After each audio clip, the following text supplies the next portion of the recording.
If you don't like tracking every penny but still want to save, then do this one thing. Here it is, the 50-30-20 rule. It's super easy. First, take your income after taxes. Now, split it into 3 chunks. 50% goes to needs. Think rent, groceries, bills. 30% is for your wants.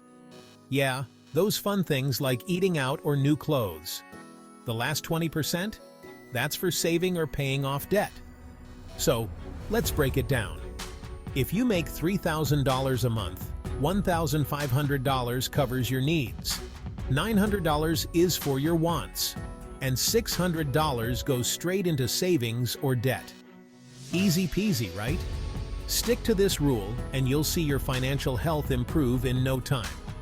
Remember, budgeting isn't about limiting yourself. It's about making sure you can afford the life you want. So give the 50-30-20 rule a try and watch your budget transform. You've got this.